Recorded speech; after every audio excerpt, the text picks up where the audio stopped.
So without any further delay, so let me welcome, please put your hands together for DTM Sandeep Raturi, Survivorship Bias, DTM Sandeep Raturi.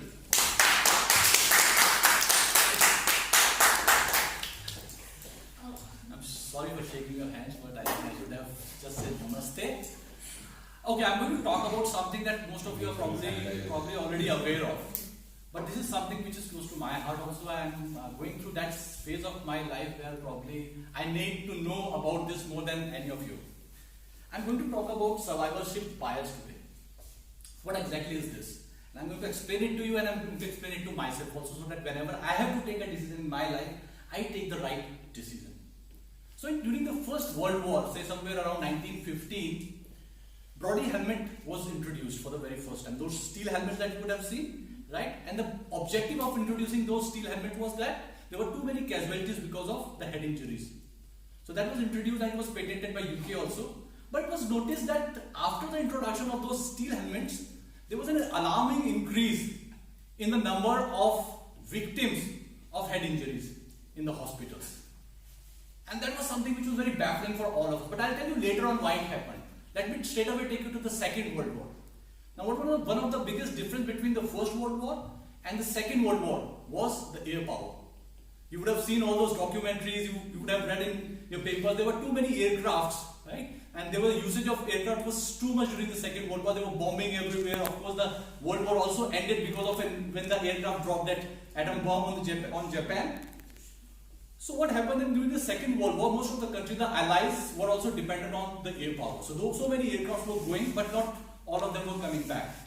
Although there were no missiles during those times, but there were anti-aircraft guns. So whenever they were going into the enemy territory, many of those aircraft were coming down. They were being shot down because of those anti-aircraft guns. So all the big engineers during that wartime, they came together, especially the American ones, and they thought that they have to find out how can they really armor their aircraft.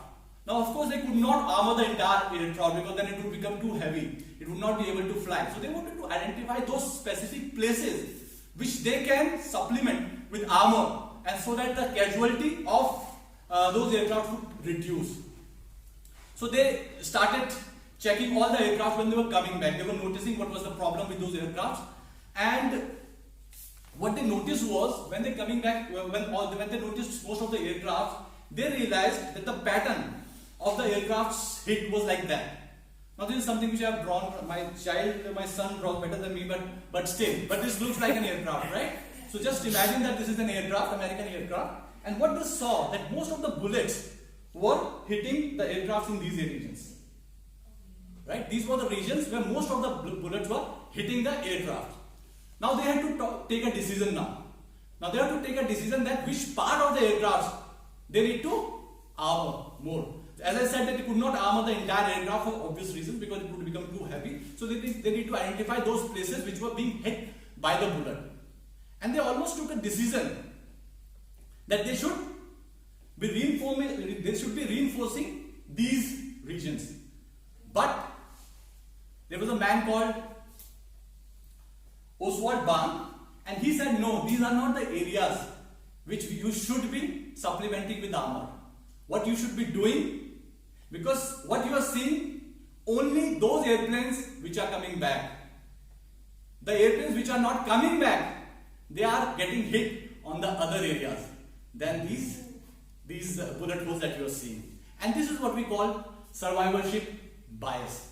When we are looking at any problem, when we are in the throes of taking a decision, we look only at those areas which we can see. We avoid those areas which we are not seeing right in front of us. Like what happens, for example, if I am giving an advice to any, say, college graduate, and I say that, look at all those people like Steve Jobs, or Mark Zuckerberg, or say Michael Dell, or say Bill Gates, all those were college dropouts. And you should also drop out of the college and you'll become successful. Will that be a right strategy, right suggestion, right advice to any of the college graduates? Of course not. Because I'm only looking at, we only have seen the stories of those people who we can see easily. There would be millions and billions of people who would have not graduated and who have not done anything in their life. So whenever you are taking a decision, you have to take a decision wholesomely. And you have to not only look at the successes, you also have to look at the failures. I'm not asking you to become pessimist and to start looking at the negative things. But if you only look at the successes, it is quite possible that you will become over optimistic before taking a decision in your life, and you will end up making an error. Now coming back to the First World War. Now do you realize why the number of casualties was more after the helmets were introduced? Because without the helmets, those people who were coming to the hospitals as a patient, they would not have come back without the helmets. They would have just died in the field battles. They were only coming back to the hospitals because at least they are surviving those head injuries. Or maybe it may look severe, but without the helmets, they would not even have reached the hospital. And this is what usually happens in our own lives also. What happens is, let's say for example, if I'm a social scientist, I'm trying to explain it even more. Say if I'm a social scientist, say Aruna is a social scientist and he's writing a book about married life. And you want to tell the secret of happy married life, although it is not possible, but say imagine that he want to write a book about the happy married life, how to be happy in your married life. So what he is doing, that he's saying that he'll make a list of all the problems that are there in the married life and why we fall apart. And he take interviews of say thousands of married couples and then he writes a book. Would he be able to give you all the reasons why the marriages are falling apart? No. Unless and until he also interviews those couples who have divorced. Right? Because they would be, or possibly they would be telling him more reasons. What are the causes of frictions in the married life? Because those who are already married for 20 years, 30 years, they may have some frictions, they may have some problems, but they are still sticking together. So the problem is not that high. The problem was really high in the divorced couples. So this is what happened.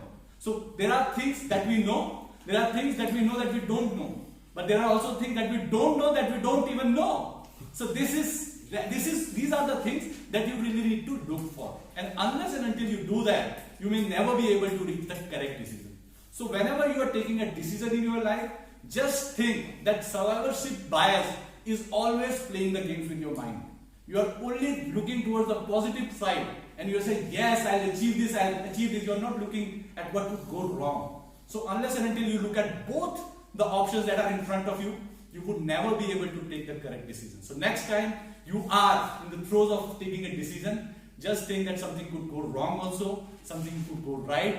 Assess the situation completely and then take the right decision in your life. Thank you very much.